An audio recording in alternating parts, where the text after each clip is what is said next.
Ride through the city like Brennan Schaub. I'm on a mission to get it all. Ride through the city like Brennan Schaub. If you ain't thick, please don't get involved. And now, Brandon Thick Boy Schaub. Yes, sir. March 17th. Tuesday, March 17th. What's poppin', fam? How are you guys? Everybody good? Sorry if you can't see me. I'm in my camo. Want to apologize if you just see a head and a hat right now. I'm in my First Form Spring Edition camo. What's poppin', fam? Probably shouldn't wear camo on air because you guys can't see me. You just see a big fat face. What's poppin'? Everybody good? A lot going on in the Real Housewives of MMA right now. This is one of the benefits doing Tuesday. I actually hate doing it on Tuesdays, but this is the benefit. A lot of stuff has happened since last time I was in here. You got freaking Ronda going so hard in the paint, not against Dana, against Hunter Campbell, which we will get into. You got Strickland Hamzat announced. You told you, your boy told you months ago. I told you that was going to happen. Weird. It's like I have sources who work for the UFC. I told you guys, I didn't want to reveal the location because then people are like, okay, this guy clearly has too close of an insider. Told you all that was going to happen. And then you got Francis signing on Netflix. He's on the Ronda Rousey, Gina Carano card. You got Mike Perry, Nate Diaz on the Ronda Rousey card on Netflix. Oh my God, what a time to be alive and be an MMA fan. To be an MMA fan. Where do we start? We can get into the Netflix of things. They announced some heavy hitters. So I was told they're nowhere near done either. They're going to add more. We can speculate who they're going to add. But they added Nathan Diaz versus Mike Perry, which is it's a good fight. It's a good fight. Here's the thing with this. When it comes to Gina Carano, Ronda Rousey, Francis Ngannou's fight, you got Nate Diaz, Mike Perry. Here's the thing. It's fun. That's what this is. It's fun. And for everyone's like, oh, God, enjoy that, Netflix. You're just getting, over-the-hill fighters to fight on your card. It's like, hey, man, the UFC wanted all these fights. Mm-hmm. UFC just couldn't get it done. They didn't want to get it done. UFC was like, nah, nobody's going to do anything. And Netflix is like, yeah, we will. So it's apples to oranges. It's like what the UFC is doing. It's more competitive. There's definitely more competitive fights on their card. You have ranked guys. You have the spectacle of the White House. But as far as like must see, stop and watch entertainment, which the casuals are gonna tune into, it's Netflix. First team all fun. That's what it is. Here's the other thing. Take away the White House out of this equation. Let's say the UFC was just doing it at T-Mobile Arena and it was just a card. You just be like, oh, dude, this is dope. This is cool. Like what makes Netflix, what makes them kind of, no pun intended, but trump the White House card is Netflix didn't promise you the greatest MMA card or the most watched MMA card of all time. They're just moving in silence and getting it done. The UFC's like, we're going to do this, and it's going to be this, and I can guarantee this. And then so they deliver, and they under-deliver, and then everyone's like, what the fuck is this? So I think that Netflix is making brilliant moves. And as far as viewership goes, this isn't even a contest anymore. It's not even a contest. Like Ronda Rousey was going to pull in a huge fan base, right? She's probably the second most famous UFC fighter of all time outside Conor McGregor. And she hasn't fought in a while, so she's going to bring in fans. Gina Carano, not so much, especially with this new fan base, but obviously she's extremely attractive and people are going to tune in for that, and they look her up and find out her background, or you're a Star Wars fan and shit like that. So that's going to bring a fan base. Francis Ngannou is the lineal heavyweight champ of the world. He could fight whoever. Just happens to be Philip Lins, which he's going to get destroyed. So, all right, Francis, big scary dude. And then you got Nate Diaz, who is right under Ronda Rousey as fame level goes. So he brings in the same fan base. Mike Perry, not as famous as everybody on the card, more famous than Lynn's, but well known in the space. He brings a decent fan base. But between Nate and Ronda alone, destroy anything the White House card provides. Netflix is first team all fun. That's what back to simple time. You know what I mean? This is what MMA was back in the day. That's what's dope. I don't know who at MVP is making these moves. They know the game. They're also listening to the fan base. That's what they're doing. They're listening to the fan base. And when I hear Ronda, what she's saying, like when she was like, what'd she say? Welcome to the revolution to Nate Diaz. Her and Nate are close, right? So when she said, welcome to the revolution, I thought, oh shit. This is why I like it, because what made the UFC great, Dana White great, was there was this chip on their shoulder where they wouldn't give you a motherfucking inch, dude. And if Bellator or Strikeforce or Affliction or IFL or PFL, whoever, if Pride back in the day, if they had a good card, the UFC would come out with the fucking heat. They'd be like, nope, we're the best in town. And they would stack the card. Well, this shows you how much the UFC has changed. And this shows you where Ronda says her exact quote was, welcome to the revolution, Nate Diaz and Mike Perry. It's the fighters versus establishment. All right, Netflix is establishment, but whatever. And we're going to win May 16th only on Netflix. P.S. Hunter Campbell pissed off the wrong BITCH. I'm coming for your job, mother trucker. Now, Dana and Ronda are close. They've always been close. If you don't think Dana is aware completely of what Ronda is saying and doing, you're crazy. You don't think if she didn't run this by him, at least be like, hey, dude, you guys didn't want to sign me, so I'm going to go to Netflix. But you know me. I learned from the best. I'm going to go hard in the paint at the UFC. And Dana's going, do it. Yeah, do it. I'm not even making the matchups anymore. Fucking do. I agree with you. This White House card is shit. And it makes me look bad. I promised them the world. We delivered shit. Yeah, do your thing, girl. I guarantee he's aware of what she's doing. That's why you're not even going to get a response from him. Because he agrees. Based on what you're saying, I mean, you're saying like, they used to take out like, when Bellator, all those companies would like Strikeforce, when they put out, a good card, UFC would trump it. Always. Is this kind of proof that the UFC is slipping if their best card that they could possibly make, this thing that we're all supposed to be blown away by, is getting outshone, a little bit of outshined in a way? Not outshined, but like... It's getting outshined. It's getting, their numbers are going to trump the UFC. Like this is like this is this kind of proof that they're slipping a little bit. But they're slipping in regards to pleasing the fan base. They're not slipping as far as profit wise. Mm-hmm. So their kind of perspective on all this is, I'm sure they're aware of the disgruntled fan base and how we don't like any of this. But again, you have Shapiro there, you have Nick Khan, and they're like, you are making money though. Like our shareholders are crunk, and that's all we really give a fuck about right now. So their agenda is completely different than Netflix. Like Netflix isn't going to add let's say Ronda was $20 million. They're not going to add 20 million in subscribers, but they make so much money. They're the biggest streaming service in the world, the biggest subscription service in the world.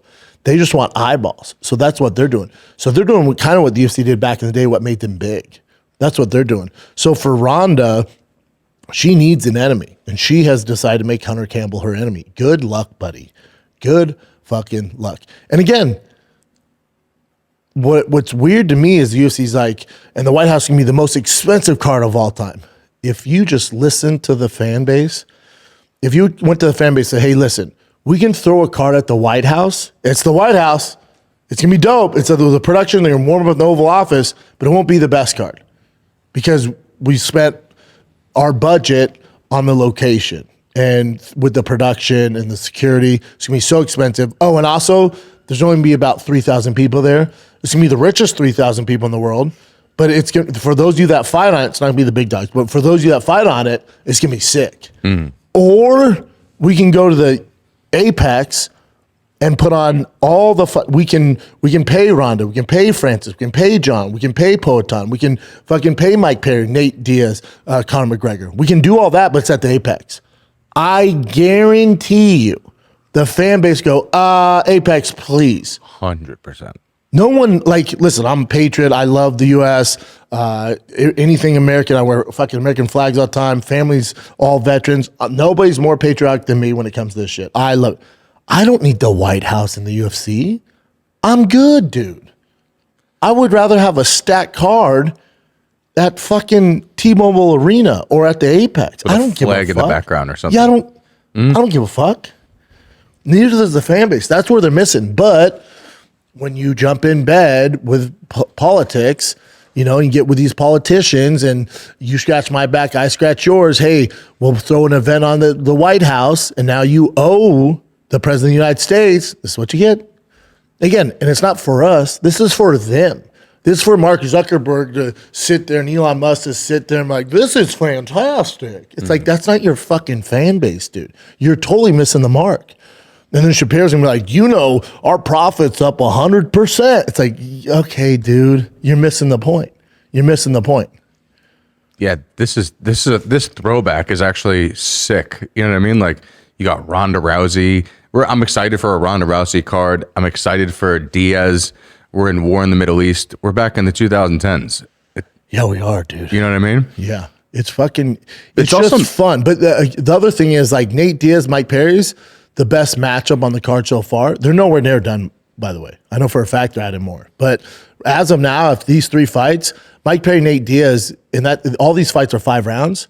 The only one that has a remote chance to go 5 rounds is Nate and Mike. I will guarantee you Ronda is under 2 rounds. I think probably 1 round. Francis, Philip Lynch shouldn't be long at all. So granted, it's 5-minute rounds. You're not going to get too much coverage in those main event, co-main event. But they're banking on Nate and Mike going a little longer. I think Nate and Mike is probably the best fight because Mike is still, you know, he's been doing BKFC. Like he's still got the hands and he's hard to knock out. And Diaz, if you remember his last fight against Tony, he's just not the same Nate Diaz used to. He's going to last a long time. You're not going to put him out. Yeah, he's like the Terminator. You know, he's not explosive. But I think the odds will be pretty close. I think Nate might be a slight favorite, but the odds are going to be pretty close. But again, Mike's success comes from bare knuckle. Yeah. Bare knuckle. It's not from MMA. Like, he was a average MMA guy. He was average in the UFC, fun fighter, went out on his shield, but not very well-rounded. No. Nate's a true MMA fighter, and what makes Mike special in bare knuckle is the clinch and getting close. Nate's fucking really good in the clinch. So this is an interesting fight. Yeah, Mike's cornerman was his girlfriend. Yeah, man. You know? Yeah. Rose Sparks are your 2-in-1 prescription treatment for bros who want harder, more controlled erections. We talk about that wiener. They hit the bloodstream fast because they dissolve under your tongue, and getting hard fast means there's less waiting to perform. There's nothing worse when you're waiting in the waiting room, trying to wake that dude up, and he's like, not tonight, fam. That's why Ro helps you out. After Rose Sparks dissolve, they work in 15 minutes on average. 15 freaking minutes. Plus, Rose Sparks' dual action formula stays active in the system up to 36 hours. You're like, wait, hold up. I don't have a hard on for 36 hours. No. You don't stay hard the whole time. But when you're ready, you're able to get it and maintain a hard wiener. We got you. All right. Ro connects guys with medical providers 100% online. And if approved, treatment ships directly to your door. Prescribed new sexual health patients get $15 off their first order of Sparks on a recurring plan. We got you, man. So connect with a provider at ro.co/Schaub, SCHAB, to find out if prescription Rose Sparks are right for you. That's ro.co/Schaub for $15 off your first order.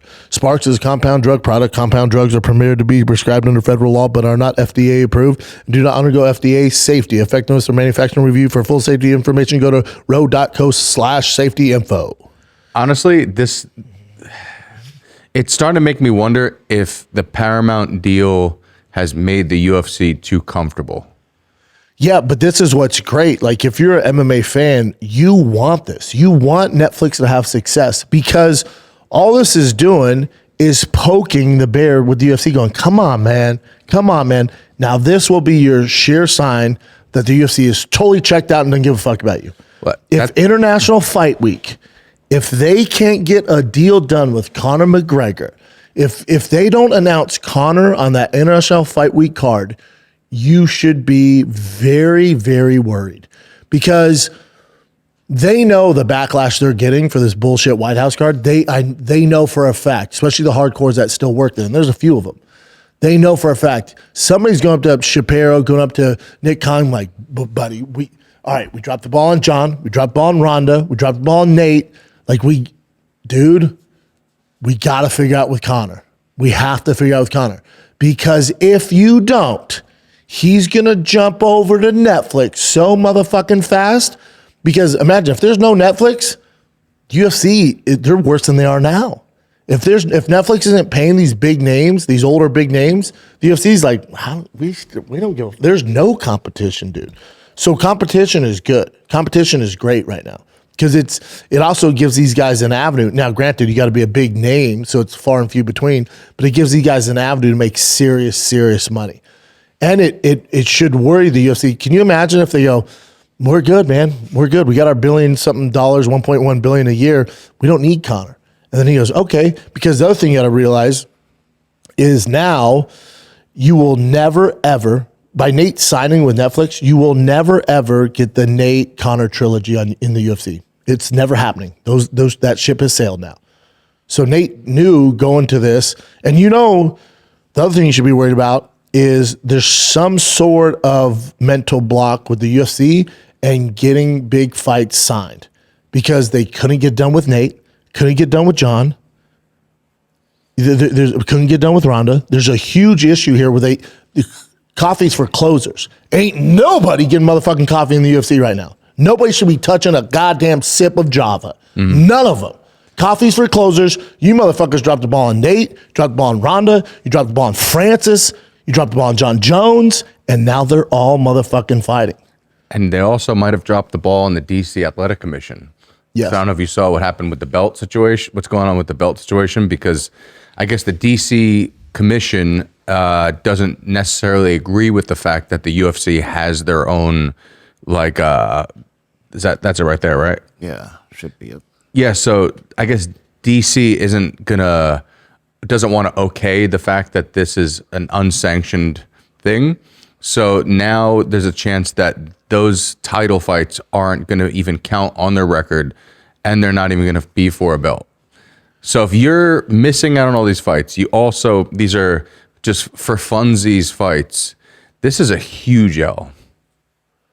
So this says this from Fight Basics, shout out to Fight Basics, says the head of the DC Athletic Commission says the proposed UFC White House event would be unsanctioned, meaning the fight shouldn't count on fighters' official records if it goes forward without a permit. They can get a permit, though. He also raises concerns about the president could set, warning that promoters might try to host events on federal land in Washington, D.C. to bypass local regulation. I mean, because that's their commission saying. Yeah, this is once in a lifetime. Like, they're not coming back. It's never going to happen again. You also get I'm sure they're anti-Trump guys and all this shit. It's like, shut the fuck up. Also, okay, like when a lot of fights happen on Native American land, those are technically unsanctioned, So a lot, like in the Dominican Republic, some of these are technically unsanctioned. I promise you, if Poatan knocks out fucking Cyril Gahn, nobody's gonna be like, well, technically, it was on fucking government. Like, shut the fuck up. But do you think that if they can't get sanctions and these don't count for belts, how big of an L is that for the UFC at the White House? It's not, because you're assuming the UFC gives a fuck about the sanctions and the commissions. You would know better than me, though. Does it matter? They don't. No, because it's kind of like the UFC is doing with Zuffa. I'm like, we don't respect the belts. You're like, well, that's what we do. Like, we don't. Like, I know, but if you want us to approve this, and Zuffa's going, oh, we don't care if you do. We'll make our own belt. It's kind of like, we all know Alex. We know what's Ilya, Justin Gaethje. We know. So it's not the end of the world. There's probably some political shit going on here, I just hope that, if Ilya flatlines Gaethje that he actually gets the belt and they don't try and pull some political shit on it. But who? The UFC? Yeah, I guess. Like the DC commit? Like the DC's like, technically he's not the champ. UFC's going, okay, well, we paid him like he's champ. He has the belt. His next matchup is going to be against Armin or against Armin. That's the word on the street too. Yeah, I know. That's so the it's word on the like, street.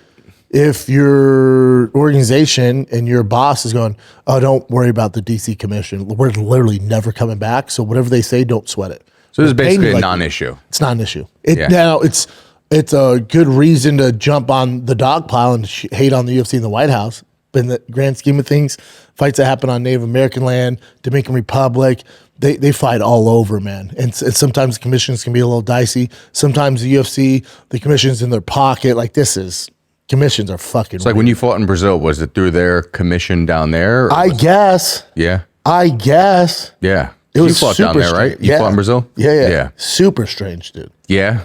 Like the ones that are like legit, and this is something not really to be concerned about, but the strictest commission, New York's very strict, but California's super strict with Andy Foster.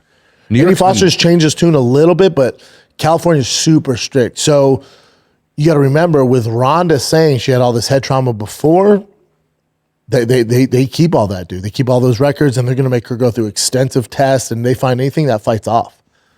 Like I think that's the only hiccup that MVP, and maybe they know more than I do. Maybe like, dude, we had her checked out before. Don't even sweat it, because I would have done it anywhere else but California, because they can make Vegas one of the better places to do it. Vegas is in the UFC's pocket. Yeah. Yep. Dallas is really good. That's why you got Jake Paul there. Dallas is good. Florida's good. They're literally anywhere else besides New York or California. You're good. New York sucks. It took them how long to even have MMA be allowed? Yep. Yeah, like Florida's super easy. Texas, for the most part, is easy. That's why Jake Paul, fought in Dallas. That's why you get Canelo in Dallas. Vegas is easy. Literally anywhere else besides California and New York. But none of them will ever let Shara Bullet fight, right? Nope. No. Nope. Because he's the one eye thing. Yeah, you got to have both eyes to fight. Unless you're Michael Bisping. I wonder if that's how Bisping hit it for so long. Well, he just memorized the eye chart? Yeah. That's hilarious. Super gangster. Dude, he's the best. I love Michael Bisping. Yeah, he's great. So if they go to the Middle East or Asia, he could fight. Yeah. The Middle East is like the number one spot for him. Luckily, he could never, I don't think he even has a fucking chance in hell of ever winning a title, because that would be the worst. Because I'm already sick of people who can't fight and can't get into the U.S. And now we're like, oh, now we have to wait a year to see you fight once. The other thing you got to worry about, too, is, Rogan had mentioned his concerns about fighting at the White House during the middle of the Iran war, right? But the bigger issue is the UFC has a lot of fights. They do a lot of activity in the Middle East, and those have literally been under attack. So the UFC is going to have to change their strategy when it comes to the Middle East. That's kind of scary to think about. That's super scary. Yeah. And America, not so. Obviously, you don't want anything to happen here. But as far as legit threats, like, we haven't been bombed by Iran, thank God. And God willing, hopefully not. But the Middle East and parts they've fought in have been. Like, Dubai got hit. Yeah. Like certain areas have fought in have been hit already. So how you can have a fucking fight down? You can't. There's no way. They couldn't risk it. Yeah. Didn't the Dubai airport get hit? Yeah. So, I mean, that's got to be scary if you're fighting in Abu Dhabi or whatever. You literally can't do it. Yeah. There's no way the UFC's going to risk that. You think Dana's going to fly into fucking the Middle East right now? No. And there's no way Joe's going to want to go to those fights. He Joe's not doing any more outside. He only the does US, America. Right? He doesn't even go to Canada anymore. Yeah. He only does America, only local domestic fights. So this thing is just a way to dogpile. But listen, I get the hate where people are like, oh, these are fighters that are out of their prime and blah blah blah. It's fun. This is what the White House card was supposed to be. It's supposed to be McDonald's. It's supposed to be for the casuals to get a jagillion views. That's what we were expecting. They dropped the ball, and Netflix picked it up, and they're fucking running with it. Mm-hmm. I'm so excited to see who else they had. I'll tell you who I'd like to see, Darren Till. Really? Darren Till's a bad motherfucker. I like seeing him box, but him in MMA, I'm like, hey. I'd like to see it. Yeah. You find him a good opponent. There's not a ton of guys out there, though. Anderson Silva. I don't know if he wants to do MMA. He's focused on boxing. Then he's also becoming a cop in Florida in April. Yeah. It's going to be sick. Would you rather see him box than see him fight again? Anderson? I don't see any of it. I'd rather get pulled over by him. Dude, I would still, if I would love to see him, GSP. Still? On Netflix, yeah. They could do it. Oh my God, yeah. Granted, they're both so far out of their primes. I mean, Anderson's I would like so to far see out, that. but I would love They to could see do it. Like if we're doing for funsies fights that we'd never gotten to see, put Fedor and I guess you can't put Chuck. After seeing Chuck fight Tito that last time, I don't want to. You could do if you want Netflix to really take a shit all over the UFC, you could do Brock versus Fedor. Brock versus Now, Fedor. remember, Brock's not under contract. He's with TKO, which is WWE, which is on Netflix. So you could do Brock. That's a pretty easy jump there. You do TKO, WWE, Brock, Netflix, Fedor. Take my mother trucking. Now they're both old as fuck, but dude, if this is for Brock's funsies, eating him like he's Debo. He's just he's destroying Fedor. But I would whatever shows I had that night would be canceled. here's the problem though. Both of those aren't going to work out because again, the one hiccup they have, they decide to fight in California. There's strict testing there. I assume Brock's not going to pass the test, and I assume Fedor ain't either. Wait a minute, you're trying to tell me that Brock Lesnar's not natty? yeah. Are you trying to tell me that he's At his age, on you see how gear? big he is lately? No way. He's so Yeah, jacked. he's fucking gigantic. Oh my god! So, but that's only. But now I also get it with Netflix and MVP. They're like, no, we're gonna do it in California. Ronda's from SoCal. Nate Diaz from Cal. You know, so it's like they're gonna sell a ton of tickets. Oh yeah, Ton of tickets. dude, it makes me worried. I honestly get worried the fact that UFC doesn't have to fight for pay-per-view views because I'm worried if they're going to be complacent where they're like, we're making our money no matter what. It's not like we have to sell so many fights on UFC that I think we could be a little they complacent. would have been if MVP and Jake Paul didn't come along. Then you should be worried. I think this is going to force their hand to do something. And also, I'm a guy glass half full. Like I think the UFC is in a weird time right now. It's a weird time, and every professional sports organization goes through this where it's like this. The NBA does this, NFL, MLB, where you have a ton of stars and things are popping, then it dies down, and then they come back. So I think it's going to force them to get moving and start making some better decisions, and it can't be just about profit. Like, hey, beat it, nerds. Like those number guys right now who don't give a fuck about fighting, they're just doing profit. They're going to say, beat it, nerds. Put them back in the fucking locker and get to work. And get the guys who actually know MMA to work. Now, the biggest hurdle they're going to have is they're still relying on the stars of yesterday. That's what they're relying on. They haven't had to build a star in a long time. But now those stars of yesterday are signed with MVP. So now that's not even an option. So it forces their hand to start putting resources and marketing into the young kids. This is a good thing. This is a great thing. Yeah. Shout out to MVP, shout out to Netflix, because if they didn't have all the money in the world, nobody else can do it. Like nobody else can do what they're doing. And they don't give a fuck if they're losing their ass because they're making so much money. Now, the UFC did get one thing right. They got one thing right. What's that? They got Strickland, Hamzat right. Well, that's what I was about to ask. Do you think there's a chance that International Fight Week could be a more interesting card than the White House card? Yeah, and that's how you know if the UFC is listening to the fan base is if that International Fight Week, if it has Conor, dude, and they stack it, and they're like, all right, we know that we dropped on the White House, check this out. And remember, that's also before the Netflix card. So they still have time to salvage their name, if they even give a fuck. But they got this right with Hamzat Sean Strickland. Now, that's not till, when is that? That's May. That's in New Jersey. So that's not till May. You know, it would be crazy if they got Hamza, Sean, they got Conor on the card, and if you get Patty on the card, now you have a card that's actually like, okay, we didn't promise you the best card in the world, but look at this shit. That would do it. They can fully redeem themselves. Where the fan base is like, all right, I get it. White House, it's really expensive overhead. You don't want to spend too much. You drop the ball with John. You drop the ball with Ronda. Drop the ball with Nate. Conor's not on there, but International Fight Week, you guys made up for it. Mm-hmm. I'm telling you, if you don't see them try to make up to the fans, then we should be super concerned. I think they will. I do. I think the UFC like, we got you. We got you. This White House card is a little tricky, with the security. We can only have so many people with clearance. It's dicey. We fucked up. That's on us. Check out International Fight Week, and it's in Las Vegas. We control that. Here's Conor. Here's Patty. That's about it. But here's this. But the problem is they don't have the stars. But again, you can still make a card that pleases the fans. But the one thing they got right, Khamzat, Sean Strickland. Imavov, get out of here. You lost Strickland. Ain't happening, dude. You've won a ton. Get out of here. We got to have Strickland, Khamzat. Just the press conference alone is going to sell this fucking thing.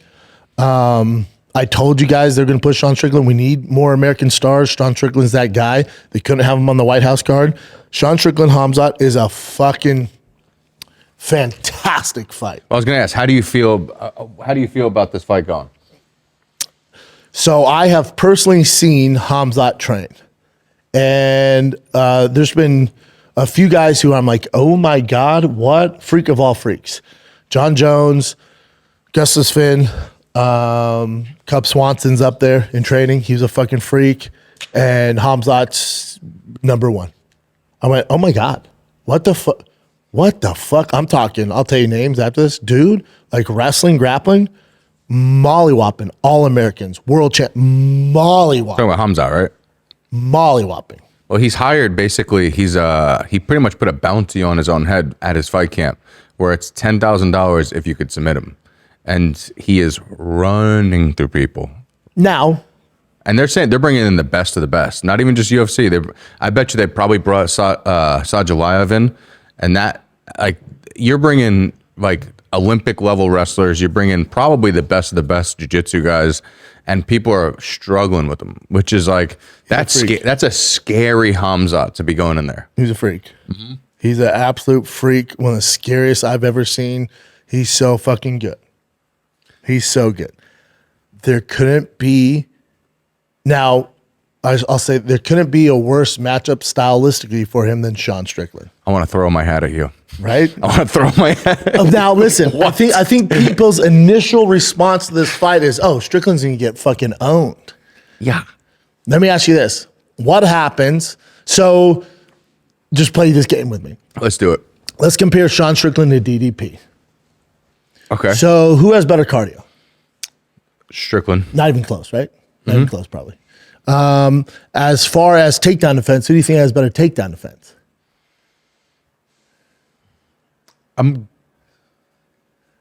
When have you seen Strickland get taken down?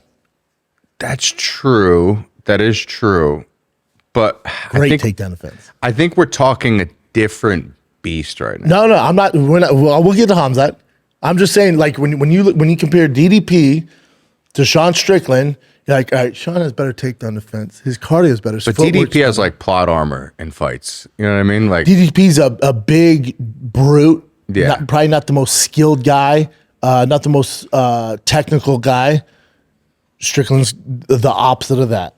Very technical on the feet. Great takedown defense. DDP probably has more takedowns though. For sure. I mean, he takes you down by accident. Yeah. But he still takes you down. He takes you down. Falls and you're just... Yeah, and you're dead. He's so big. Yeah. He's a beast. I love DDP. He's one of my favorites. I'm just saying, on paper, Sean Strickland does a lot of things better than DDP.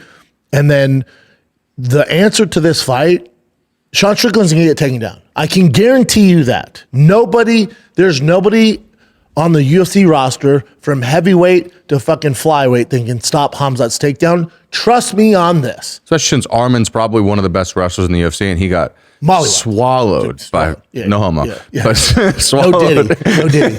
No, you got destroyed. Yeah. I'm not arguing that Sean Strickland is not going to get taken down. Mm-hmm. He's going to get taken down. Who do you think has better jiu-jitsu, Strickland or DDP? I'll answer that for you. It's Strickland. Yeah. Very versed on the ground. Very well versed. Very, very good down. The defense is very good.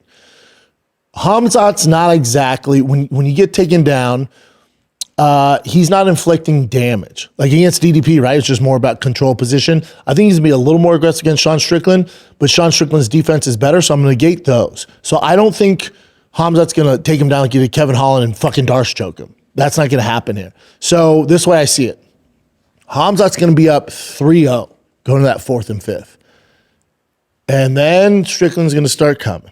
And then he's coming. The volume punching doesn't stop. The volume keeps coming. The volume keeps coming. Khamzat's getting tired. Shots getting a little lazier. I can see Strickland winning this fight. Mark my words, second round submission, Khamzat. You might be right. You Just might because, like- now, none. I'll say this too. Second round submission, maybe. I'm telling you, Khamzat's so talented. I've seen everyone. I've rolled with everyone. I wouldn't be surprised if it's Khamzat under 1 minute submission. That's how technically sound and fucking how much of a monster Especially he him is. dialed in. Especially him dialed in. And then, Strickland, we call him a terrorist and all this shit nonstop. He's coming in pissed. Coming in hot, which could actually help Strickland out. But I'm just saying, if Strickland can weather that Chechenian storm, those first 3 rounds, he might lose some of those rounds 10-8. I don't give a fuck about any of that. Strickland's not going to win by decision. But if you remember in the DDP fight, that fight ended with DDP on top and mount. That was a problem. That's a problem. That was a problem. That's a big problem. Because and remember, and Khamzat wasn't like ground and pounding like fucking Derek Lewis, like hard. No, he wasn't inflicting any damage. Well, to your defense on that, I'll devil's advocate myself. Khamzat, I mean, he almost retired from fighting because of the sickness that he was getting. I think it was a lung problem that he was having too. It was like an extra long COVID. His biggest issue is he's not like, so if you take him into deep, like not a lot of people have taken him deep waters. It's tough to survive. I think even Usman, if they would have had a 4th and 5th round, that would have been a different fight. Even though like I've never seen anybody like take advantage of Usman the way he did in that first round, the way he was on him like fucking glue You got and round could 4 not or get him 5. off. That's the problem. If Sean could weather the storm and just take the beating that he's probably going to get in rounds 1 through 3. But my thing, when you say beating, from what? He's not a ground and pound guy. He just really needs to defend those chokes. Mm-hmm. Don't give him an inch. Well, if he could survive that onslaught that he's going to get, on the feet, I think if he could stuff the takedown, which is arguably so hard to do. Like we've seen when, he was standing with Burns, like he's had some problems on the feet. Not that Sean's a power puncher. He's not a power puncher, but what Sean is a volume puncher, and especially when Khamzat gets tired. I'm saying late 4th, late 5th, he's throwing the kitchen Chechenian sink at Strickland. He's like, holy fuck, this guy ain't going away. And Strickland, as the fight goes on, he's like a tidal wave. It's coming. It doesn't stop. You take him down, he's back on his feet. It's coming. And it's going to be a TKO via exhaustion, volume punches. Yeah, he's not going to knock him out. A lot of shots to the body. If he's taking a lot of shots to the body and just wearing at him throughout the fight, yeah, he's probably, the chance of him, I would not put, like if someone's like, put your life savings on him getting taken down or not taken down, he's going to get taken down. 100%. It's unstoppable. But like you said, I think his only chance to winning is if he survives. But the first 3. He just has to get out of the 3 rounds. Yeah. And his team knows that. Thiccc is a beast. He knows what's up. You work on that takedown defense. You work on the submissions, all that. Listen, we're not probably not going to win these first 2. But as soon as he slows down, game on. Then you put the pressure on. You put that Strickland pressure on him. He can't knock him out, you don't think, right? No, he's very similar like a Nate Diaz, where it's death by 1,000 cuts. There's no big machete. There's no big power. It's not happening. But over time, that adds up. It adds, and then add exhaustion. Add that 4th, 5th round, and then the takedowns he's made. Now Strickland needs to get him, especially this 3rd round. You might get taken down. You got to get him to work for it. It can't be off the first shot. It's going to have to be chain wrestling. You're getting back up, you get taken down, all good. So Strickland has to be in the best shape he's ever been. And the reason why I say this is because if you look at Strickland against Fluffy Hernandez, compare to the Strickland that fought DDP or even Paulo Costa, you're talking about the shape he was in against Fluffy, top 5 best bodies, cardio, fitness I've ever seen in the UFC. And that was for Fluffy. So if you don't think he's aware of fucking Khamzat's talents, he's very aware. He calls him a sheep fucker and all this stuff, all good. He knows he's a fucking, he's a monster. Mm-hmm. Now if Khamzat gets past this, we're going Sizzler. He's opening up 7 Sizzlers in Chechnya. We're going fucking TGI Fridays, baby. I don't think there's anybody, but I mean, there's nothing for him. If Sean fights the perfect fight, that he could, I guess, yeah, he could win. After that, I don't see anybody in that division who even the only person who I could even think could really put him to the test is Islam, but because of religious reasons, they're never going to fight each other. No, and Islam has too much work to do at 170. But I think his super fight would be. I'm such a Islam. Like Islam's one of my favorites. And maybe I'm like too high on his horse, but like I think Islam could beat Hamzat. I think he's interesting because he's the perfect fighter on the feet. I think he's good enough to stop the takedown, and I think that he's better with submissions than Hamzat is. I think that he's so much more well-rounded. He's better.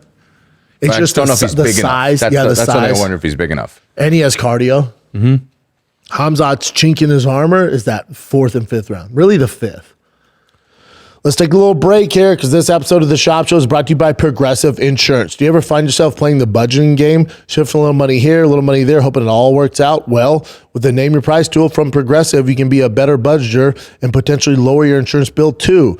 You tell Progressive what you want to pay for car insurance and they help you find your options within your budget. Try it today at Progressive.com. Progressive Casualty Insurance Company affiliates, price and coverage match limited by state law, not available in all states. Progressive. Pluto TV has thousands of free movies and TV shows. I swear. If I'm lying, I'm dying. This is the mindset. Free. This is the mantra. Free. This is the mindset. With movies like Interstellar, Dreamgirls, and Gladiator. Are you not entertained? And TV shows like Survivor, SpongeBob SquarePants, The Fairly Odd Parents, and Ghosts. Pluto TV is always free. Huzzah! Pluto TV. Stream now, pay never. Because and with them not testing Islam, he's getting bigger. Oh yeah, but the other thing too is with what's this? I'm just looking at this height difference. How tall is Islam versus? Go to that fake thing right there. What does that say? 6'2", 5'10". It's a big reach, but. Oh no, Islam's a beast. He's the most well-rounded guy in the UFC. But that's them right there. Even though there's a distance thing, but still, you could tell he's way Hamzat bigger. in person's so big. Yeah, see, too big. I didn't realize he was 6'2". Damn, he's a big fucking Big dude. cat. And here's the thing too. What's great about this, the rest of the middleweight divisions, whatever. Nobody's going to compete with Strickland and Hamzat. This ain't going to be this is a trilogy. So let's say Strickland edges them out that first fight. Dude, it's Hamzat. They're getting an immediate rematch. Then Hamzat wins or loses. You're getting this 3 times, dude. This can be one of those classic trilogy fights. Would you ever want to see him versus DDP again? Or is that something that doesn't really interest you? I would like to see, DDP. Yeah. Yeah. Yeah. Because DDP is on. I don't know what he can do to make up for the gap in grappling. I don't think there's much he can do. But that 5th round, I think that gave DDP a sense of like, oh, fuck, if I would have just, in those scrambles, if I would just add a little more, wear his ass out, he's going to wear out. So DDP I would like looked to like a guy who just started wrestling. He just joined the wrestling team. Yep.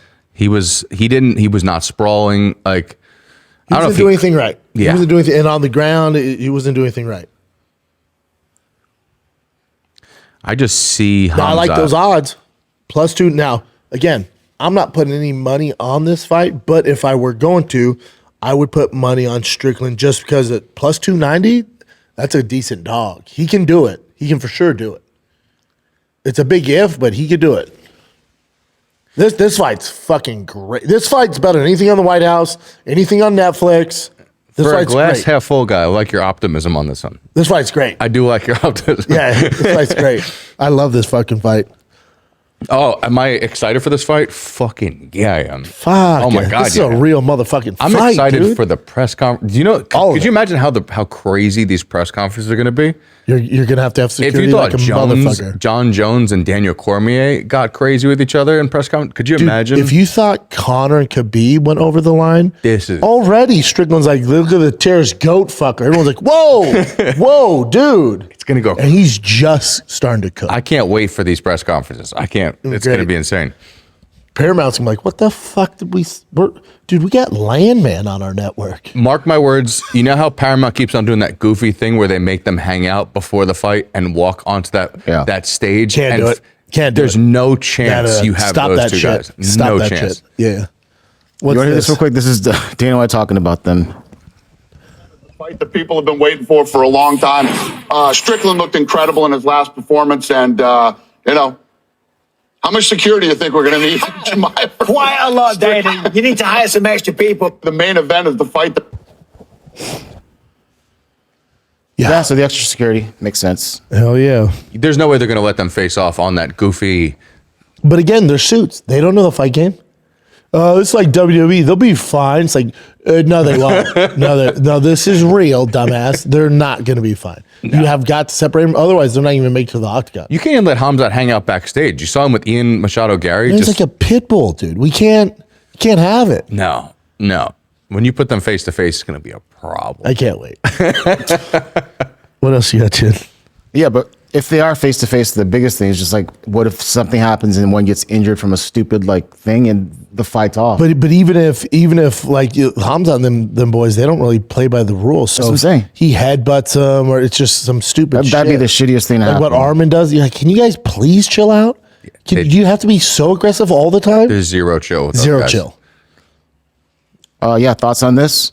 Mirko Cro Cop saying, I wonder if this is real. So Mirko don't know Cro if Cop it's- laughed at an offer to fight Francis Ngannou in May. So would this have been on the Netflix card?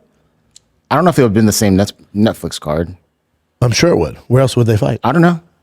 It'd have to be. And the Netflix card's in May, right? Yeah. Yeah. So this would be for Netflix. So how old is Cro Cop now? Has to be fucking damn near 50. 51 years old, it says. Still a fucking beast. Cro Cop says, I said, what do you mean? Did you say fight? Did you use the word fight, or did you use the word playing cards? Chess, swimming, running? You mean fight? I started laughing. He said, if I had to fight now, and they said, make a list from the worst to the best that you will fight. Of course, Francis Ngannou will be the last one that I fight.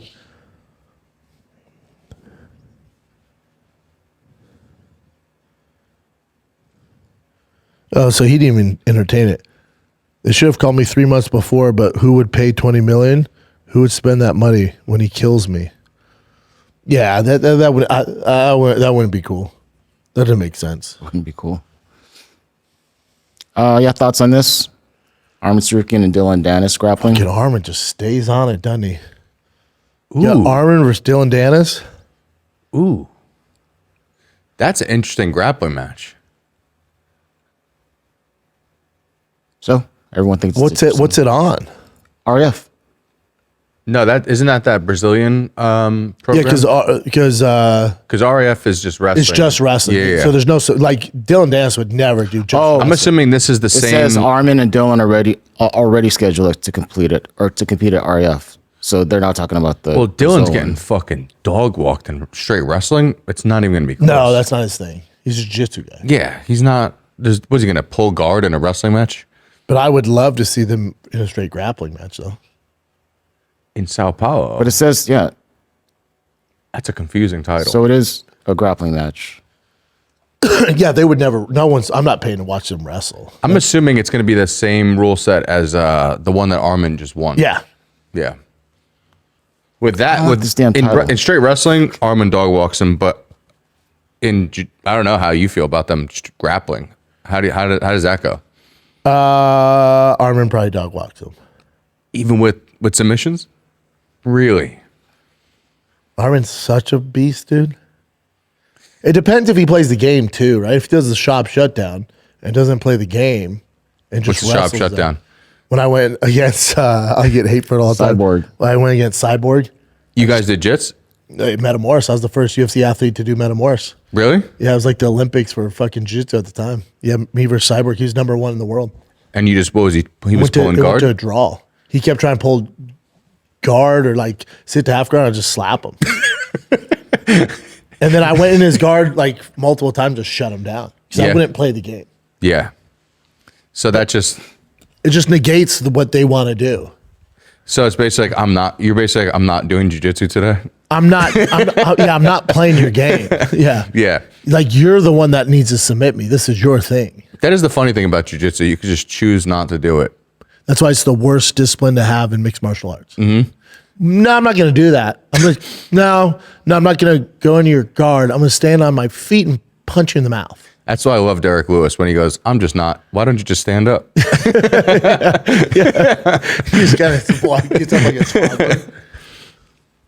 What's this? This is Colby Covington talking about how he's getting shut up by the UFC, especially on the White House card. And I'll just play the interview for you here. God's green earth on the White House card just to get that opportunity to fight in front of my hero, Donald Trump, and all the great politicians that I'm friends with up in DC. We're going to give you guys the biggest and best event the UFC's ever had. Where's the 6 or 7 title fights? They just have me sitting around for the last 14 months doing nothing. They haven't offered me one fucking fight. They're supposed to be offering me 3 fights a year by contractual law. I'm not trying to get into a suing match. They're treating me like an employee right now. Tried to go wrestle and do a jiu-jitsu match against Arm, and they said no. They're treating me unfairly. I'm sick of it. They've done me dirty my whole career. I've been treated like shit. They're trying to ice me out. Just want me to sit here and just twiddle my thumbs and play with myself. Like, what the fuck am I supposed to do to earn money? Pay my bills, man. I have a lot of bills. Feel so disrespected by the company after everything I've done for them. What I did in Brazil, putting my life on the line, getting paid peanuts, 30 grand, made them hundreds of millions of dollars. Now, Hunter's hated me from the start. He's never liked to deal with me. I was their biggest star in the welterweight division. I get stopped, 10, 20 times a day, every day. When's your next fight? When's your next fight? They don't care about putting on the most exciting fights. Got the $8 billion for Paramount.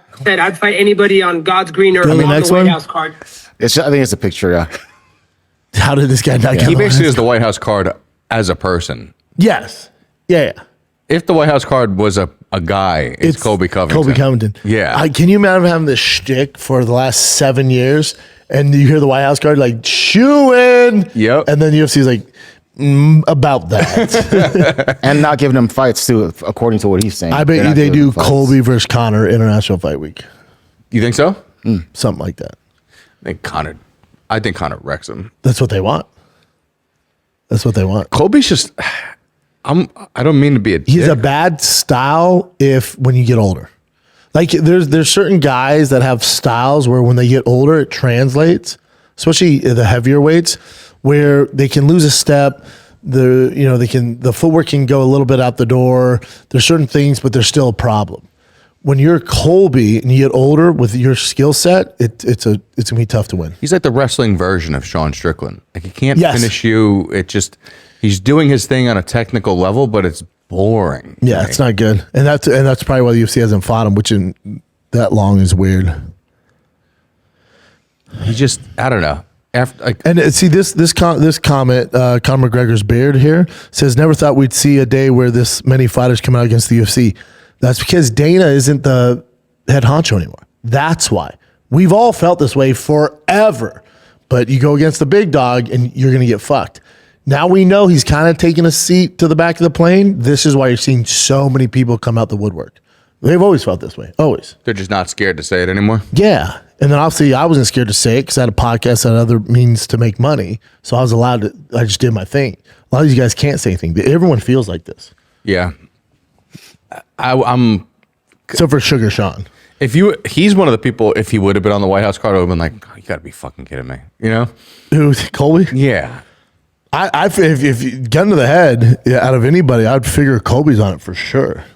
He's just not a fun There's 3 I could tell you for sure that I thought would be on it. Michael Chandler, Bo Nickel, and Colby Covington. Bo I could see. But I just don't see Bo as a main card guy still. Like he's still just not yet. He's a high level prelim guy. Yeah. So for him to be on which is fine. Yeah.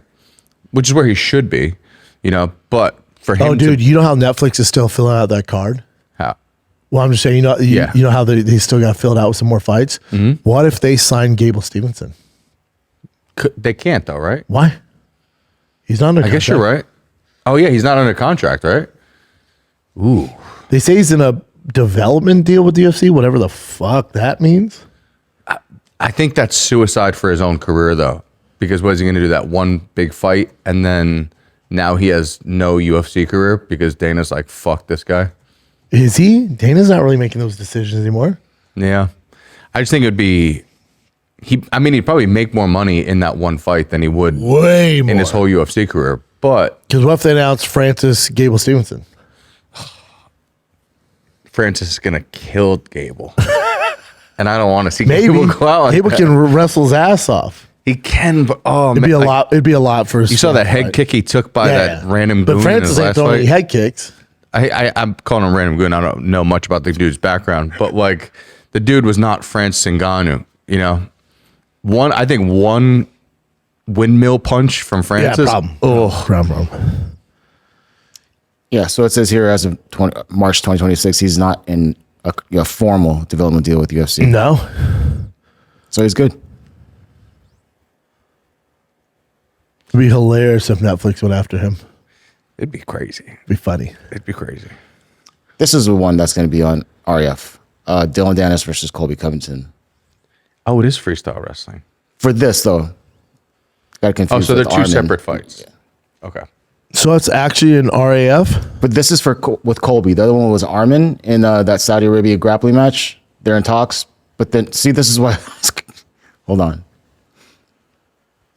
So there's Bless no you. submissions? Here we go. No, not for the Colby Dylan. So, but this one, this is saying that Dylan and Armin will both be on the REF card, but not against each other. Yeah, this I figured out, dude. Yeah. This shouldn't be so confusing for everybody. It Yeah, was that- for me. Yeah. And then this one is Dylan Dennis versus Colby Covington in REF. That's interesting. With no submissions. But then Colby also said that the UFC wouldn't even let him do like wrestling matches or Against anything. Armin. I know he said they're just stop. They're like, he goes, they're making me an employee, but I'm not an employee. Bullshit. He just, and they're letting Armin and all these other guys do it. Bo Nickel, come on. Yeah. I don't know. No, well, no, well, now he's on this card, so there's that. Oh, and this is just Armin talking about what's next for him. We're waiting for the Ilya versus Justin, and after that I'll fight them. Oh, really? That's like kind of official? It's not official, but they say like that. Okay. Okay, so you'll be the next in line Yeah. once that fight happens. Yeah. We are waiting for the. So, yeah. Let me ask you a question. So What is that, a Kit Kat? it's protein. Oh. What is protein- that? What is a that, protein- a Twix? A protein Twix. Yeah. Really? Yeah, it's so good. Is it? Yeah. Is there Give me sugar in some. it? Here, take the other half. Is there sugar in it? 'Cause Yeah, my he wants teeth, it I can't bad. eat sugar. 2 grams of sugar. I'll eat after the show. Okay. What I was gonna say. So I don't know. I was waving it at you, but Taunting him. the way because in my opinion, Strickland has as much of a shot with Hamzat as Ilya. What's his name? Who's fighting Ilya? Gaethje has against Ilya. Oh, interesting. What do you think? Do you think that is there a chance that Ilya could lose this? Yeah. Since you were able to figure out the game plan that what's his name needs. What's the game plan that what's the game plan that Gaethje would need to actually win this? Gaethje's just gonna have to pray he land. Like he has to pray that Ilya's willing to play reckless. I don't know if Ilya is. He has to pray to God that Ilya kind of approaches the same way he did with Charles Oliveira, where he sat down. Now Topira does get hit, so Justin's like, hopefully he's down because then I have a chance. Because if Ilya goes, no, I'm mixed martial arts today. I'm gonna take your ass down, wear you out, and then knock you out. It's gonna be a tough day in the office for Gaethje's Justin. a hard dude to take down, though. I will say. Yes and Pretty no. hard dude. Yeah. But he's been taken down before. You know, Fazeev took him down, stuff like that. Ilya can definitely take him down. He has good hips, right? But with Justin, he has to pray to God. Ilya's like, let's make it entertaining. Points to the ground, which he does. So then it's like, all right, because Justin does have knockout power, kind of, not to Ilya's power. I mean, he knocked out Justin. Yeah. Hot second ago. But other than that, he's not like a big knockout artist. But either way, if you're throwing caution in the wind, he has to hope Ilya does that. Then he has a, coin flip there. Sure. Because Ilya does get hit a little bit. He does. I mean, he has a chin though. He has does a have chin. Like the way he took that. Do you remember one of the early fights? He got head Yeah, he got kicked. clipped. I He got forgot dropped who to you, it huh? was that head kicked him, and he went down, but he bounced right back up. Jai Herbert. Yeah. Yeah, there you go. I mean, I think he was fighting up a weight class in that fight, if I'm not mistaken. Yeah, it was at 55. Yeah. But he's got a chin on him. He has a chin, but he does get hit. He does get clipped. Yeah. With Gaethje, it's hard, fast. That's his only prayers early in the first round if he can clip him. If he head kick, imagine head kick KO. Wow. Oof. Okay, this is a silly one, but since we're on the topic of Armin, this is him talking about Volk, answering questions. Cooking with Volk versus eating with Armin is the next fight to make. Yes, it makes sense. I'll beat Volk and then I'll hire him like my chef. And because when I beat him, he's gonna retire and he gotta do something, and I can pay good money for him. And to have a good chef, so like him. Cooking with He's funny. Yeah, He's great. his demeanor is what makes it so much funny, Yeah. and his accent. He's like, I beat him, hire him as chef. Is there anybody who's ever made this big of a 180 with people Never. not liking you to just loving you? Never. He's on streams right now with Nina. Just People having love fun. him. Love him. It's a little uncomfortable sometimes because he seems a little like overly flirty with her. You know what I'm saying? The stuff that he says, and I guess her husband's still filming. I don't know. I don't know what's going on. He even said to there was one stream where he's like, "Oh, you can go home to her husband." Yeah. And the husband can't do anything, dude. Dude, did you see the one where he's out with Nina and they're outside of a bar and some bouncer kind of gets in Armin's face and tells them to leave? And thank God Nina pulled them away because I don't think that bouncer knew He didn't know what was the going kind on? of torture he Oh would have my been. God. Just a bouncer. It just shows that like you don't know sometimes who you're talking to on the street. Be careful. And Armin's a smaller dude, so that bouncer's like, man, get the fuck out. Uh-huh. Oh, buddy. Yeah, he almost shut the window on Armin's face, and Armin, you could see And that crazy bouncer- Armin about to come out. As a bouncer, dude, you're not familiar with anything combat sports. Like, Nina's massive and she's an attractive girl. Yeah, that's a good point. There's cameras everywhere. Armin's all over the fucking. You have no clue, Do you have a Bubba? phone? Yeah. Do you live under a rock? The That's a fuck good are you point. doing? Yeah. Oh, did you want to cover this all? We kind of touched on it. Yeah, No, what are you gonna do? T-Fact. What are you gonna do? You know, what are you gonna do? What are you gonna do? We talked about Fighting Kid, but it's like, all right. So they said he got 2.7 million views. For 326. Prove it. Yeah. Prove it. I don't believe in this. Here's the thing. I don't believe Netflix. I don't believe that. Okay. Sure you did. Now, I'll tell you right now, no matter what they tell you for the White House card, it's not going to beat Netflix. You can't. I also They don't can't. think this is going to sound crazy, but I don't find that to be as impressive as back when people had to pay $80 for a fight. So yeah, you might have no. got some numbers, but this is basically what, $9.99? Yeah. Like, of course A you're lot going of to have people have bigger it. numbers. And the prelims were on regular CBS. And it's also, to your point, when it was like $89.99 and there's millions of people watching, I'd be curious how many hardcores are left. Yeah. How many hardcores are left? I was watching Russian Link. Yeah. You know, and they were still pulling crazy numbers. Also, how do you count a viewer? Did I they guess that's flip how to the many- channel? Did they flip through the channel? Well, I do think with Paramount, you probably have to click it, right? But how many people just put it on and we're just like, That's in the what I'm background? saying. Like, how many people completed the actual fight card? Yeah. Opposed to what's the average viewer time? I wonder what the actual usual viewer was, like the viewer rate with a high level pay-per-view. Like, We don't get any of that information. But like the oh, they world- never shared the gates. they show the gate, like the gates as far as ticket buys. Yeah. Oh, They I guess, show that, but yeah. I'm saying like as far as we just don't pay-per-view know. numbers. Like we know on Netflix it came out and they said the average person watches an hour-long special at the high end for 22 minutes. A Chappelle special was like 25. Yeah. And he was the highest. Mm-hmm. Most people were like 8 minutes. I think Ricky Gervais' special only had 8 million views in total.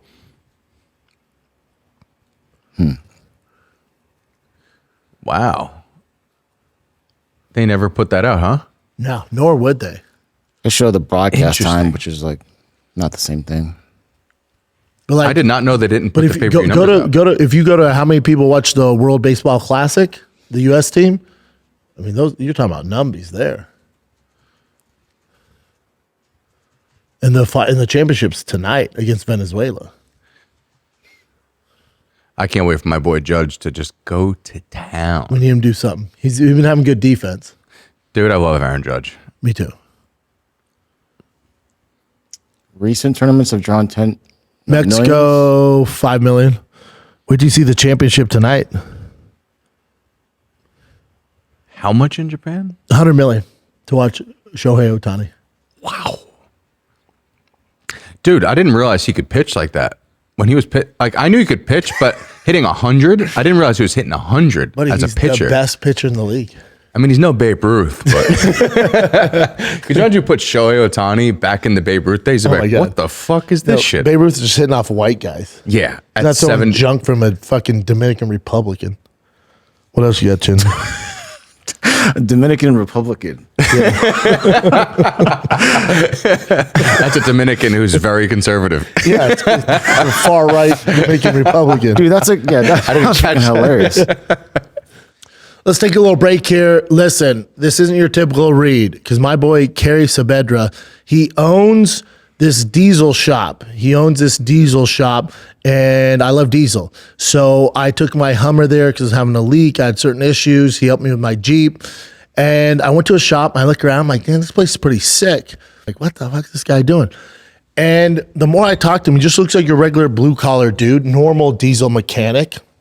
You know, they all kind of look the same. And it turns out this guy is a multi-billionaire. I think he's younger than me. And he's like, oh, yeah. And he's super humble. He's like, yeah, man, if you're interested, read my book. I'm like, what? He's like, Chaos, my mentor. And I gave it a read. And I'm like, bro, I need to tell people about this. Chaos, my mentor is meant to help people decide whether they're truly ready to start a business and prepare them for parts nobody talks about. It's not hype or a get-rich book. It's nothing like that. This is from the heart. This guy, Kerry, is such a good dude. It explains the real cost of entrepreneurship, your time, stress that comes with it, responsibility, financial pressure, hiring mistakes, which we've all been through. God knows I have. And the fact the freedom usually comes much later. So when the initial start, it's a beast. It's not for everybody. But Kerry's book, Chaos, My Mentor, is going to help you navigate it. So if you're wanting to be an entrepreneur, start a business, go down that road, I'm telling you, this Chaos, My Mentor is going to help you not make the same mistakes Kerry made and I made when you're starting your business. It is a must-have if you're planning on starting your own business. I'm telling you, starting a business is easy. Staying in business is hard. This book is a preparation manual and reality check, not motivation. All right? It's fantastic. Again, not everybody should be an entrepreneur, and that's all good. So read this book and like, man, it sounds like a lot of work. I don't know, but it's definitely going to help you. Freedom comes later, all right? But upfront cost is time, effort, and money. It is a beast. Most businesses fail from running out of cash, not bad ideas. So everyone has good ideas, but you got to fund those ideas. There's ways to do it. Social media glamorizes business, but hides the hard parts. This book helps you figure out what's going to be hard, and it gets you ready to conquer those hurdles, all right? If that makes sense. So people problems are often the biggest problems, all right? So check out my boy, Kerry. Again, it's Chaos, My Mentor. I got off Amazon. You can get on Apple Books, Audible. It's all over all the major platforms, or Saavedra.com. That's KARYSABEDRA.com. Or just go to Amazon and look up Chaos, My Mentor, Apple Books, and Audible. Let's get back to the program. What's Hunter Campbell's background? Do we know that? He came out of nowhere. He's a lawyer, but I don't know what kind of lawyer. He's just a lawyer who was a fan or some shit? How did he weasel his way into the UFC? What's his fight background? Chief business owner now, but hold on. A Las Vegas lawyer, joined in 2017 after being a lawyer. UNLV. What does he have all the names on Epstein files? How did he become that? So he became full-time in 2017 to manage legal affairs and fighter contracts. Following the promotion sale to Endeavor. There you go. Endeavor came in, and then you're talking about suits. So we went from lawyer to matchmaker. It's a little interesting. He must have been like a hardcore fan that just happened to be a great lawyer, and that's what happened. I don't know, man. He was always dressed sharp too. I noticed that.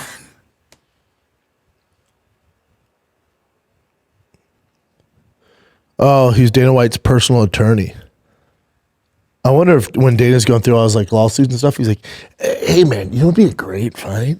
If you put fucking Strickland and Hamzat together. Like, what the fuck? And then That Dana feels like was a like, Dana pick. "You're pretty good at this matchmaking stuff." But again, I guess what would make you happy to qualify somebody to be a matchmaker? You know, what would you do? Right there. I mean, that's the best you can do, right? Being a fan of the sport, combat sports. My guess is he was just in the room all the time, and then they started asking his opinion on things, and he probably had some good jabs that throw out there. And he's also probably pretty influential with Dana. He's his lawyer, so they spent a lot of time together. He probably got him a lot of shit. Sure.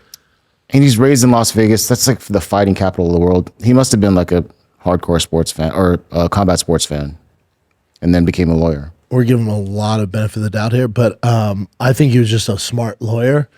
But to make matches, though? Who else is going to do it? I mean, it's a fan. Like Joe Silva, well, there's fans and there's hardcore fans. You know, like my dad's a fan. No, you shouldn't be fucking. When I say fan, I'm like a legit fan. Maybe. How do we know? No one's gonna know. But that's what I'm saying. Like, how do we know? Like his thing was like, yeah, I was a fan. It's like, cool.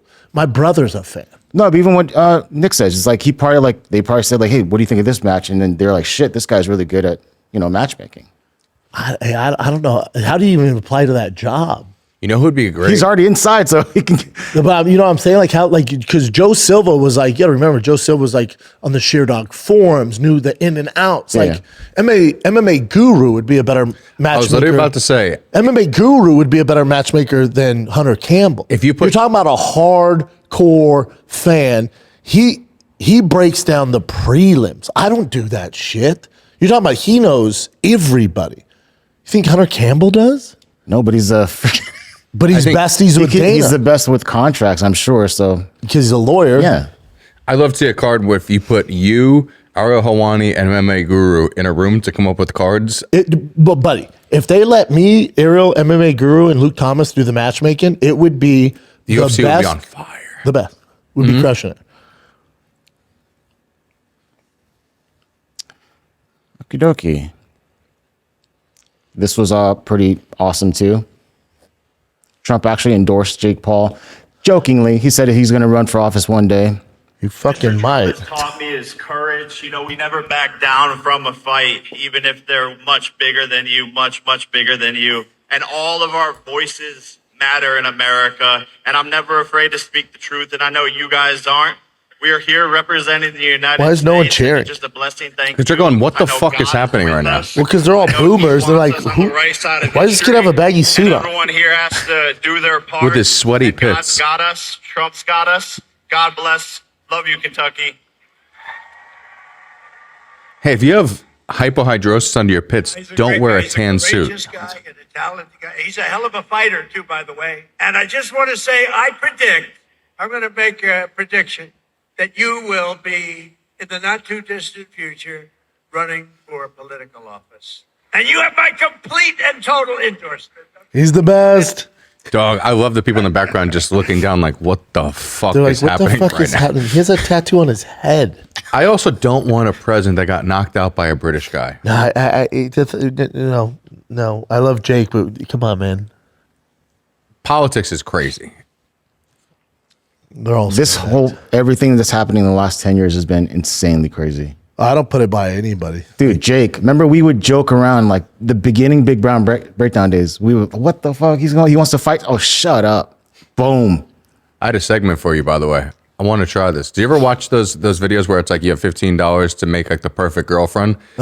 So basically, there's a thing that people do online where it's like you get $15 and you get to spend to make the perfect whatever.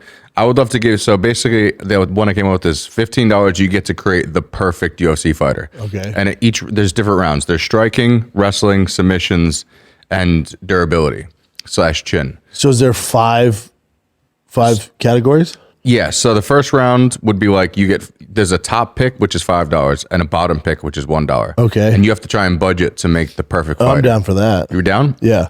Okay, so making the perfect fighter, you have $15. First round, striking. $5, Israel Adesanya. $4, Conor. $3, Ilya. $2, Holloway. $1, Nate Diaz. Ilya for $3? Okay, so you have $12 left. Second round, wrestling. Habib, $5. Islam, $4. GSP $3, Cormier 2, Colby 1. Islam. Okay. So that's $8 left. Submissions. Charles Oliveira, $5. Damian Maia, 4. Makachev, 3. BJ Penn, 2. Nate Diaz, 1. BJ Penn. Yeah? Yeah. Okay. So you have $6 left. So you could pick anybody now on the durability Is this card. the last one? Yep. Oh, dude, my fighter's gonna be fucking ill. So you got $5, Mark Hunt, $4, Max Holloway, $3, Tony Ferguson, $2, Martin Vettori, $1, Conor McGregor. Mark Hunt. Damn, and you had money to spare. Yeah. I think that's a perfect fighter. That's a fucking monster. That's a good fighter. So you have the chin of Mark Hunt. You have BJ Penn's jiu-jitsu. You have, who did you say for wrestling? Armin. No, you said Islam, right? Yeah, Islam. Sorry. Yeah, and then you had the striking of Ilya. That's a nasty fighter. That's a nasty fucking fighter. Be tough to beat that. Especially with that, and with budget to spare is crazy. Yeah, dude. BJ for $2. That was 3, but you still. That's fucking. Or $2. wild. Yeah, that was BJ at $2. Beat the Prodigy. Get the fuck out of here. I will say I would have picked Charles Oliveira with $5. Yeah, but you might have been right. You might have been right. BJ was a freak. That was fun. Mark Hunt's chin is crazy. Dude. That durability almost just makes you just. I was saving everything for the durability. Yeah. Yeah. That's got to be the key. If durability and cardio is 1 and 2 for me. Yeah. Yeah. That's a pretty good fighter. Hell yeah. Has Mark been knocked out cold? Never. He got knocked out by Roy Nelson. Did he? Like cold. Not cold. And then JDS like. Or no, he knocked out Roy. Yeah, because Roy had a granite chin too. I'm pretty sure he knocked out Roy. I don't think Mark Hunt, even against Brock Lesnar, No. Do you have any? Oh, Alistair gave him that nasty fucking knee. But yeah, see, he KO punched Roy at the time when Roy was indestructible. But was that knee? Was that a knockout, or was it just like It was a rep a bad stoppage? knee. Yeah. That's when I was thinking of the JDS. That's been a hook kick. I don't know. I don't know if it was like just asleep though, like knocked out. I will say this though: how many people, like I'm seeing already Melvin Manhoef, how many people did Mark fight that were geared out of their mind? Oh Everyone, my right? God. Pretty much. Everyone. All of them. Remember the way Melvin used to strike? Oof. Remember him versus fucking Robbie Lawler? He That was just so awesome. fucking destroying Robbie, and Robbie just lands a bomb. Robbie's leg, he got his leg all fucked up. Destroyed. He was like, Dude, Robbie Lawler, what a fucking the best. savage that guy Yeah, was. fuck, the best. What a savage. I remember being Durability, I'd fucking $5 on him. Yeah, I think he'd be he'd be at least a $4 durability. 100%. Fan questions? fan questions. Let's do it, boys. Thank you guys for submitting these. You guys are the best. Go ahead and go down for me, Chin. Bantam _electric. Has social media become a double-edged sword in sports? Does creating your presence online steal from creating it on the field or in the cage, even though it's the route to getting paid these days? Yeah, I think, the best example is a guy like Armin before he really leaned into the social media. It's just the way it is now. Like, no one really wants to do it, but you have to. Like, Brian Callen says to me one time, he goes, social media is just not my thing. It has to be I don't want to do it either. It has to be your thing in 2026. You literally have to figure out, I lean on Nick, I lean on people that know the game, because I don't have my ear to the ground. But you have to at least surround yourself or be aware of what's going on. So Armin's the best example. Phenomenal fighter. No one, especially in America, really knew much about him. We knew he was fucking good at wrestling. We knew he was a good fighter, but we didn't know his personality. We didn't know a lot of stuff. And this prevented him from being a fan favorite and really getting a title shot. He goes, okay, you're going to, whatever, discipline me because I missed weight and didn't fight Islam. Okay, I have whatever it is, 8 months. And somebody on his team, and I know who it is, somebody on his team said, all right, we're going to get the people familiar with you. We're going to put you on Nina's stream, put you on this stream, this, social media, all this stuff, because you have a great personality, which he does. And they did that, and now he's top 3 most famous, most favorable, fan favorite fighters in the game. So it's just part of the, unfortunately, it's part of the game. Now, where it's not part of the game, which is one of the reasons I love it so much, is baseball. Do you know Aaron Judge's favorite food? No. Do you know what Aaron Judge does for a morning routine? No.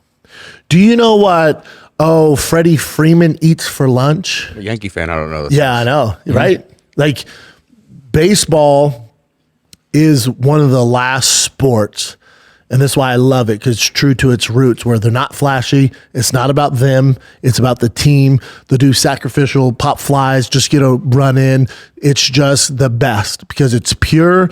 And the reason why they don't have to do TikTok.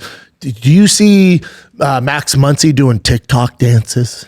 Never, because they don't have to, because it's guaranteed money. The only reason you see UFC fighters dancing, going on streams, is because in the end it makes them more money. Because if they don't have followers, they're not going to get the title fights, or they're not going to get the main card fights, or they're not going to get the sponsors.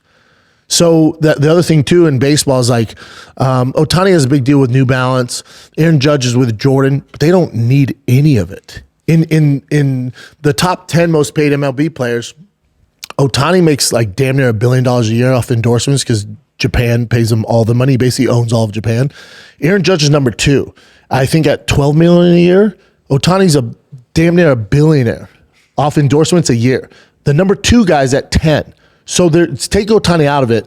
So the baseball players, they don't have to jump through these hoops. Look at Messi too. Messi is probably the richest athlete that ever lived, and I don't know I love Messi. Don't know a fucking thing because they about don't him. have to. Mm-hmm. They don't have to. And then it's kind of heartbreaking when you see like Tom Brady on social media and stuff. It's like, but because then it's like, well, you're not doing this for money. You're literally just doing it to stay relevant and to get more fans. Like, that's heartbreaking to me. It's a little weird. You made it. Yeah. What are you doing? Well, I think my guess is probably between that he was with that. I forgot the guy's name, Sam something, that stole a lot of people's money using that crypto company. And he was like a big proponent of it. So I wonder if he lost a shit ton of money. Fuck yeah. In that. But but his Fox deal, it's like, I don't know, $226 million. Ooh. Like, he's balling. Oh, so it's always weird to me when you see guys that don't need it. Like Rogan has fuck you money. You don't see like he'll entertain some of it, but you don't see him out there doing like trends and fucking dances and all this shit. Doing the TikTok taking pictures at dinner and shit. No, he doesn't do any of that shit. Mm-hmm. You also don't even hear much about Joe's.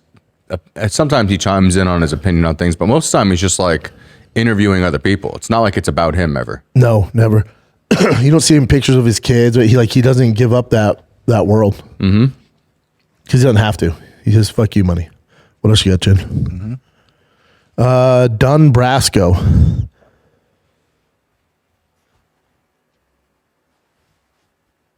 Oh, that's what's going on. Thought I was going to have a heart attack. I was like, what the fuck? I was like, he's having trouble reading this one. What up, B? Can they make us forget about how shitty the UFC White House card is if they blow us away for International Fight Week? How realistic is it that we see Conor this summer? Again, this is going to be the red flags, because I think the UFC's hearing all the backlash they're getting for this White House card. If they do not gift us a Conor McGregor and finally close a deal, coffee's for closers. So right now, nobody at the UFC office should be drinking fucking coffee because it's for closers. If you close the Conor McGregor deal for National Fight Week, you can go back to your black coffee. But for now, I don't want to see any of you bitches touching coffee. None of you, because nobody's closing shit right now. So if the UFC does not make that international fight card lit as fuck, they've given up, and we should all be worried. But I'm willing to bet that card's gonna be fucking fire. What else you got, Jen? Take Flight 24. With the way MMA and the UFC are going, do you think MVP has a legitimate shot of competing with the UFC in, say, next 5 to 7 years? Define competing. As far as like them building an actual MMA organization, I don't think so. I don't think so. So again, you're comparing apples to oranges. All Netflix wants is the biggest spectacle 2-3 times a year. That's all they want. They're the home for big spectacle shit. As far as them create like an organization, now you're talking about a different animal. There is no competition to the UFC as an organization. There is competition as far as putting on huge spectacles, and they're losing right now. They're losing. They haven't had a spectacle in a hot second. So they're going to lose that war with Netflix. But it's only going to be 2-3 times a year. It's a good thing. But as far as them becoming like a Bellator or Strikeforce or Pride, no, that's not happening. I don't think so. I hope it is. That'd be fucking dope because they have all the money. The only way you can compete with the UFC is you have to unlimited budget. And so you can sign the roster of fighters that we need to compete at least once a month. Like even if Netflix went, listen, we're not going to do 46 cards a year like UFC. Once a month, you get a banger card. Issue with that is, well, I don't know. If they're paying like they do in boxing, where the guys can fight once and make $20 million or $10 million or even $5 million, that would be enough to keep those fighters afloat. Because if you fought once for Netflix and made, let's say, even $1 million, that would be more than most fighters fighting 3 to 4 times in the UFC. So it could actually work out. Yeah, because you got some top dogs making $600,000 a fight. You know what I mean? So you got to imagine if they started like a farm league where they start like really prospect the young talent, and young talent sees like, oh, this is a chance for me to actually make a lot of money. And this has just a chance. Doesn't fit their business model. Like their thing is spectacle. Like their thing's not going to be having early prelims on Netflix and post it so you click. That's not what they do. It's just not their business model. That's where it gets tricky. Their business model is super high level spectacles. Mayweather, Pacquiao, Anthony Joshua, Francis. Like they do wild shit. I'm so dumb. I thought that meant Michael Venom Page. And I feel silly right now. He fights this weekend. We're doing fight companion this weekend. Me, Joey Diaz, Eddie Bravo, Joseph Rogan on JRE for the UFC London card at 3 p.m. It's going to be a good card, too. Yeah, that's a fun one. Speaking of, because I thought they meant MVP 5 to 7 years. I'm like, there's no way he is fighting in 5 to 7 years. But speaking of long contracts, this is my question to you. How do you feel about Alex signing an 8-fight big deal? I think that's kind of scary at his age, man. I need to know he's not fighting 8 times. That's them just locking him down so he can't jump over to Netflix. That's what that is. You think so? That's all that is. But I'd also be curious. We didn't get the number. He goes, I'm super pleased. They paid me well. What's well? Define well. Is it in line with what Francis is getting? Because that's what you're missing out on. Because if you would have said, I'm just going to fight Cyril Gane and then test the waters, and then you can fight Francis, you can fight John over Netflix or fight whoever else, or go to boxing. Like, dude, you know how much money he could have made? But maybe he's like, they're treating me well. Do you think that's I think Cyril, I think Poton has 2 fights max left. So do you think that that's a way to tie him down so he doesn't do MVP and he does Zuffa boxing if he does choose to do boxing? Yep. Yeah. That's all that is. 8 fights don't make sense. Because 8 fights is at, was he 36 or 37? 37. Yeah, that's a lot. Unless he fights 4 times. He doesn't even want to fight that much. He's already said he only has a few left. Because he already burned himself out a lot. That's why obviously he was on antibiotics when he fought Ankalaev, but like you could tell he was starting to get burnt out fighting that often. Coach for parents. When is MMA Guru going to be a guest on either of the pods? I'd love to have him. Huge fan. Again, people are like, oh, when you go on an aerial? When's MMA Guru coming? Dude, open door policy. Anyone on their team reaches out, I'd go on theirs. They can come on here. Open door policy. I love both those guys. I like MMA Guru. No one's knocking down my door.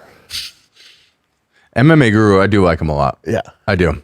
Self-made. He says some crazy shit, but also he knows his shit. Yeah. Did you know he was a giant dude before? Dude, when you saw his face? When I saw him sparring, I forgot he did that sparring video, but he did a sparring video in the past too, and I was like, oh shit, he's fucking big. He's actually in, I wouldn't say good shape, but in a he has a completely different body than I expected. He looks strong. Yeah. And when you look at him when it's just face, like, oh, it's like an incel, whatever, and then he stands up like, oh, buddy. Hey, he's giant. You're like a real bro. Yeah, I thought he would be like 5'9", 375 like losing pounds. his hair. Now that motherfucker's jacked. No, he's got to be like what, like 6'2", like at least 6'2", he looks bigger than like 6'3". Yeah, probably like at least 280. 6'2". Oh yeah, big cat. He's a big boy. Yeah, that made me like him more. right? Yeah, like big dudes, no homo. I respected him more after that. Yeah, me too. I'm like, oh shit.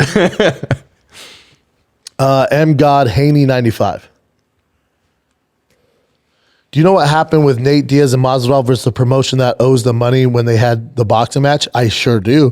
I was very close with this because I was supposed to work it.